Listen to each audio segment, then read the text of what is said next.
আজকের রেসিপিতে থাকবে আমের আচার। হ্যালো, আসসালামু আলাইকুম। সবাই কেমন আছেন? দেশে প্রবাসে যে যেখান থেকে বসে আমার ভিডিও দেখছেন সবাইকে অসংখ্য অসংখ্য ধন্যবাদ। আমার ভিডিও যদি একটুও ভালো লেগে থাকে লাইক, কমেন্ট, শেয়ার করে আমাকে সহযোগিতা করবেন আশা করছি। প্রথমে আমি 4টা আম ভালোভাবে ধুয়ে পরিষ্কার করে নিয়েছি। এখন আমগুলোকে সুন্দর করে এভাবে একটা টিস্যু বা পরিষ্কার একটা তাওয়ালের মাধ্যমে মুছে পানিগুলো শুকিয়ে নিতে হবে। শুকিয়ে নেওয়া হয়ে গেলে আমি এখন আমগুলোকে কেটে টুকরো টুকরো করে নেব। আমগুলোকে সুন্দর করে এভাবে কেটে নিয়েছি। এখন আমি আমগুলোকে একদিন রোদে শুকাবো, এই প্রসেস করতেছি।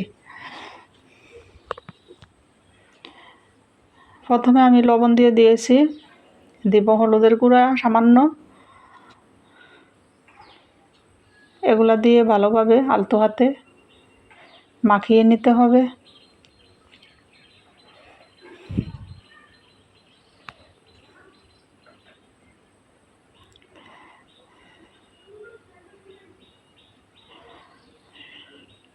এপিট ওপিট করে আমি আচারগুলা, আমের টুকরাগুলা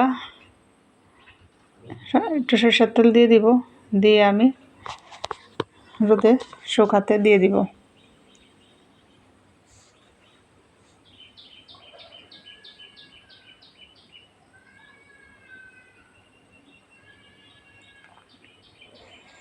আমের আচার কে পছন্দ করে না এরকম মানুষ মনে হয় খুঁজে পাওয়া যাবে না। সবাই আমের আচার পছন্দ করে। আমাদের ঘরে তো এখন অন্য আচার খাবে আর না খাবে সেটা কোনো বিষয় না, আমের আচার ঠিকই খাবে। ভাতের সাথে, খিচুড়ির সাথে, সব কিছুর সাথেই আমের আচার পছন্দ। এই তো আমি একদিনের জন্য রোদে শুকাইতে দিয়ে দিয়েছি। এখন সারাদিন রোদে শুকিয়ে পরের দিন বা রাত্রে আমি আচারগুলো বানিয়ে নেব।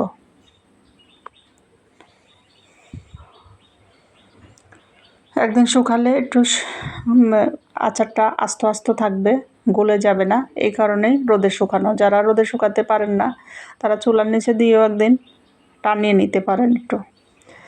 এই তো আমি আচার বানানোর প্রসেসিংয়ে চলে আসছি। আমি প্রথমে 1 কাপ সরিষার তেল দিয়ে দিয়েছি।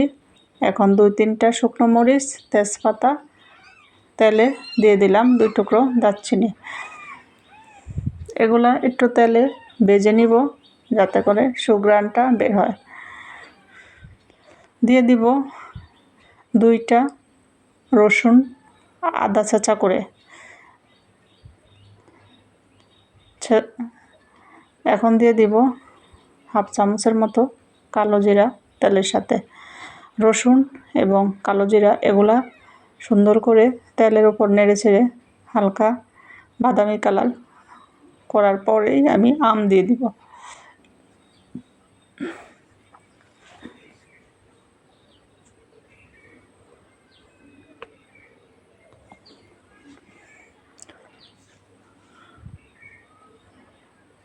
খুব একটা সুন্দর ঘ্রাণ চলে আসছে।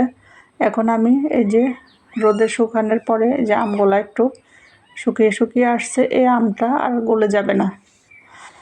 যতই নাড়াচাড়া করি এটা আর গলবে না, আস্ত আস্ত থাকবে। এখন আমি এই তেলের সাথে দিয়ে আর একটু তেলের উপর ভেজে নিব। এরপরে দিয়ে দিব পরিমাণ মতো লবণ, দিয়ে দিব ভাজা 5 ফোড়ন, দিয়ে দিব প্যাকেটের পাউডার 5 ফোড়ন 1 চামচ করে, 2 চামচ দিয়ে দিব লাল মরিচের গুঁড়ো 1 চামচের থেকে আর একটু বেশি দিয়েছি যাতে করে ঝাল এবং মিষ্টি দুইটাই হয়। ঝাল ঝাল মিষ্টি মিষ্টি, যেহেতু আমি ভাতের সাথে খাবো, খিচুড়ির সাথে খাবো, ওই হিসাব করে আমি আমার রেসিপিটা তৈরি করতেছি।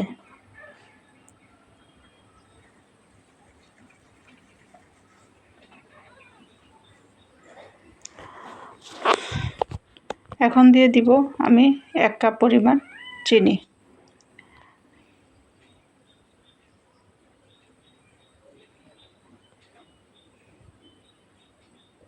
চিনিটা যার যার পরিমাণ বুঝে খাবেন দিবেন। যে মিষ্টি বেশি খায় সে মিষ্টি একটু বেশি দিবে, আর যে টক পছন্দ করে সে একটু কমিয়ে চিনি দিলেই হবে।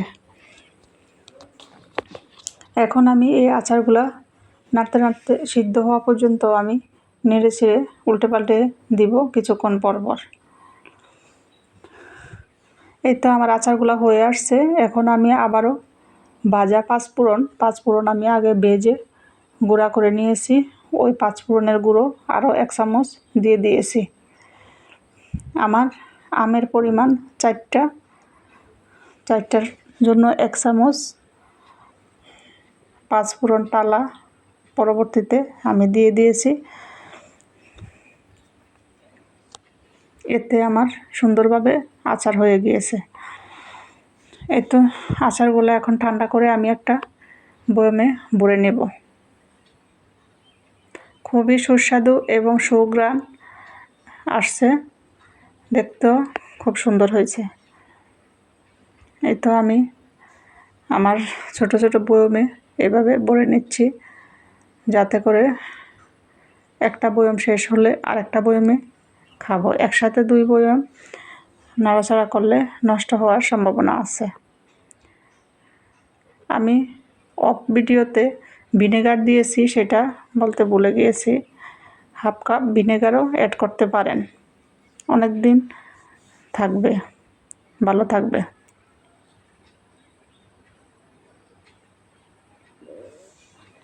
এই তো আমার সুন্দর 2 বয়মে আচার।